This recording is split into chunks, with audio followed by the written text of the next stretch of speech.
Eh bien bonjour à tous, bienvenue sur cette nouvelle vidéo du potager prodigieux.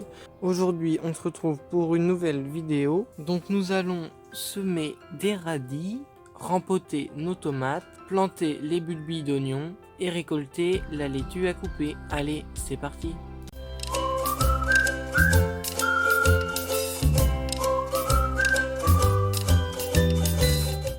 Mais avant de commencer la vidéo, je voulais remercier les 50 premiers abonnés qui se sont abonnés à la chaîne YouTube.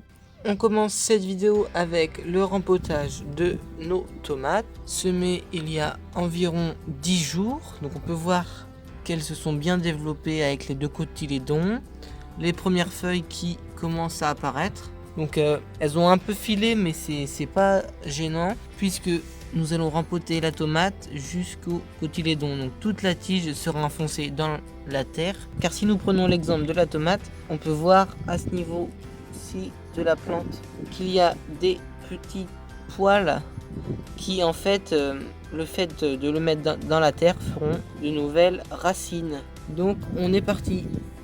Donc je vais vous montrer le rempotage de la première variété de tomates, la Russian Persimmon. Donc pour cette variété-ci que j'ai fait l'année dernière, je vais garder les deux plants qui sont sortis. Donc on est parti. On vient prendre notre godet. À ce niveau-là, on le remplit à ras-bord de terreau universel. Voilà, comme ceci. On vient prendre notre variété de tomates à ce niveau-ci. On pousse la motte comme ceci et on récupère la tomate. Une fois qu'on a notre tomate, on vient faire un trou dans notre godet et glisser notre tomate à l'intérieur. Comme de la même façon que les poivrons, on l'enfonce et on vient mettre du terreau tout autour de la tige pour arriver au niveau des cotylédons. Donc là on peut voir à ce niveau-ci qu'il manque encore du terreau. Donc nous arrivons à ce résultat-ci. La tige a été enfoncée au maximum dans le terreau pour arriver aux deux cotylédons, comme je l'ai déjà dit, avec les toutes premières feuilles qu'on voit arriver au milieu. Donc on passe d'un résultat comme ça. Donc on peut voir bien la différence entre les deux. Et donc ça va nous permettre à la plante, comme je l'ai dit, de se réenraciner au niveau de la tige et donc permettre un meilleur développement du feuillage et des fruits lors de cet été. Donc on est parti et on continue pour les autres pieds de tomates.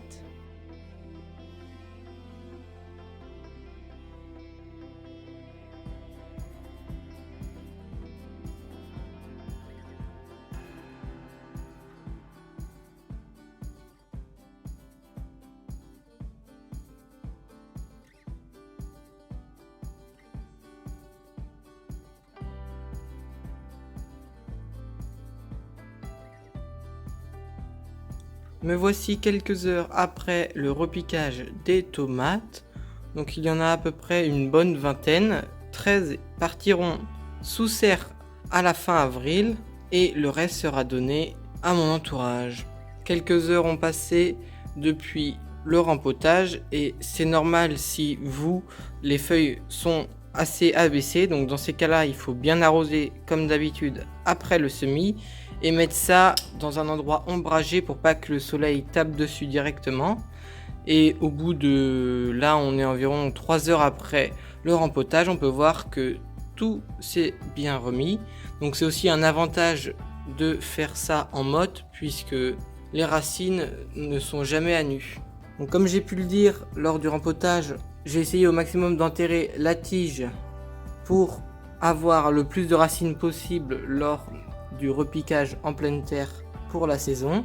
Et on peut voir au fond, on peut voir les poivrons qui sont super beaux.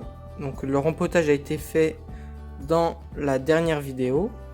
On peut voir les deux vraies feuilles apparaître au milieu avec les deux cotylédons bien droits, bien comme il faut.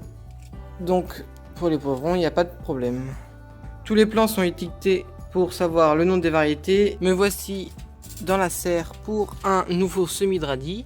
Donc celui-là a été fait le 15 février et là nous sommes le 9 mars. Donc à peu près tous les 15 jours pour essayer d'en avoir. Donc mon deuxième semis, je vais le faire juste à côté là où pour le moment rien n'est planté. Donc on va d'abord venir passer un tout petit coup de croc, un tout petit coup de griffe pour permettre de faire les sillons juste après.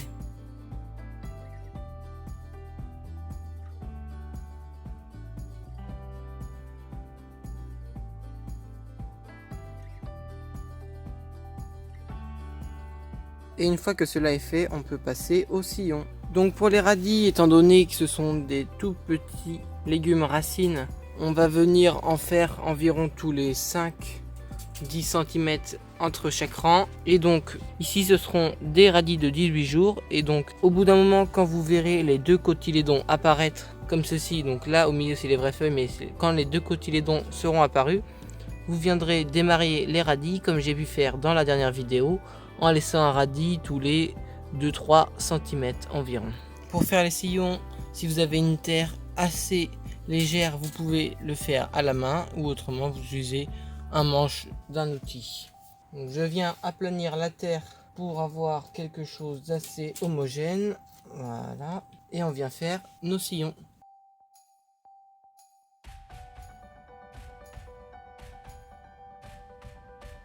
Et puis on vient semer nos radis. Cette fois-ci j'ai oublié le semoir, mais bon, pour les graines de radis, vous pouvez quand même les semer manuellement, parce que c'est quand même des graines assez grosses malgré le fait que ce soit des radis. Plus grosses en tout cas que les graines de carottes, et on est parti.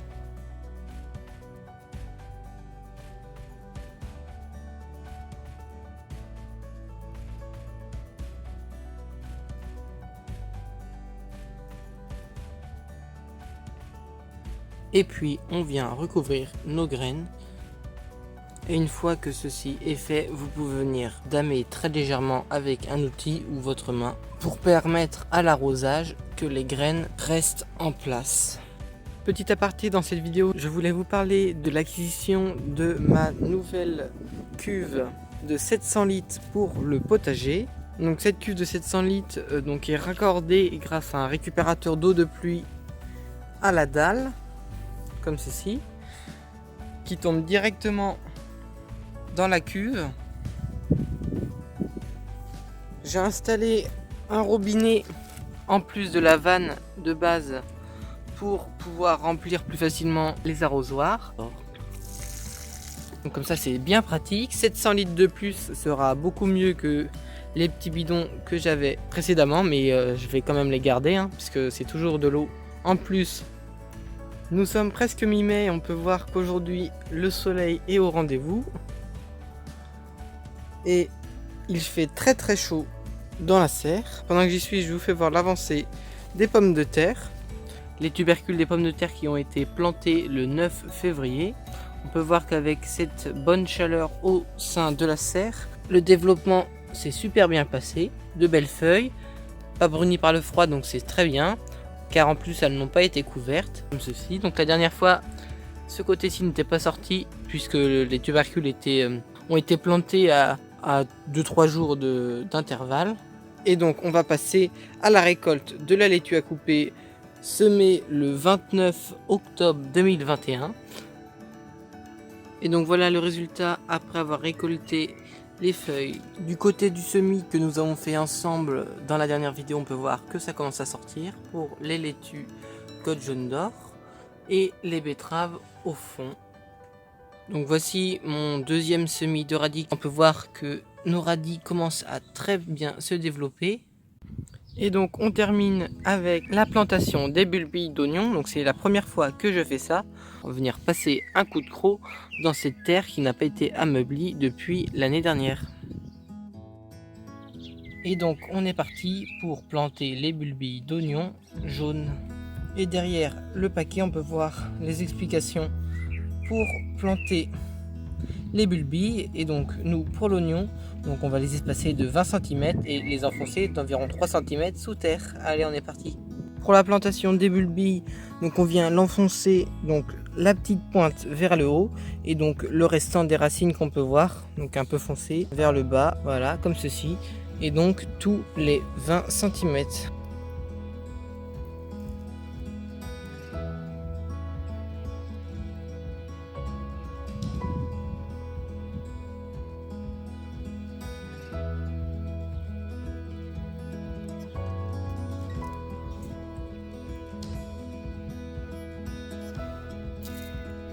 Donc voilà, ma première rangée a été plantée, comme ceci.